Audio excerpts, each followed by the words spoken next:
Pemirsa, pertumbuhan ekonomi triwulan kedua yang cenderung stagnan tidak lepas dari melambatnya roda bisnis. Perbankan pun mencatat pertumbuhan kredit yang melandai. BI optimistis semester kedua kredit bisa melaju meski kebijakan moneter ketat tetap dipertahankan.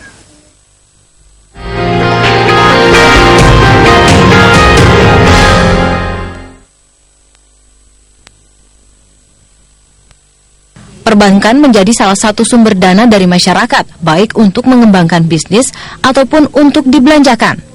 Namun dengan pertumbuhan ekonomi yang melambat dan daya beli yang turun, pertumbuhan kredit ikut melambat. Pertumbuhan kredit terus menurun.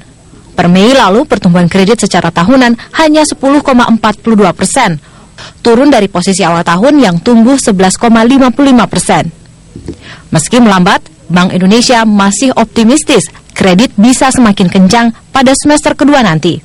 Triwulan 2 itu memang suplai kredit, khususnya triwulan 2 ya, suplai dari perbankan untuk kredit karena likuiditas kendor gitu ya. Kemudian bank-bank juga ready untuk menyalurkan kredit, termasuk juga pelonggaran makrobudensial, cuma permintaannya masih terbatas karena memang masih perlu waktu untuk realisasi anggaran. Tapi kalau untuk triwulan 3 dan triwulan 4 dari sisi permintaan karena ada stimulus dari sisi anggaran fiskalnya itu akan meningkat. Secara keseluruhan kami meyakini di akhir tahun itu pertumbuhan kredit antara sekitar 13-14% itu masih. Sementara perbankan mematok pertumbuhan kredit sebesar 10 hingga 12%. Untuk mengejar target ini, bank menggenjot kredit infrastruktur, konsumsi, dan kredit mikro. Kita optimis. Infrastruktur kan pemerintah sudah mulai kan. Kemudian belanja pemerintah kan sudah mulai lah. Ini kan juga permintaan akan kredit akan mengalami kenaikan. Terus strategi ketiga, kita ini akan membuka istilahnya itu pusat layanan kredit ya di daerah-daerah yang potensinya cukup besar gitu.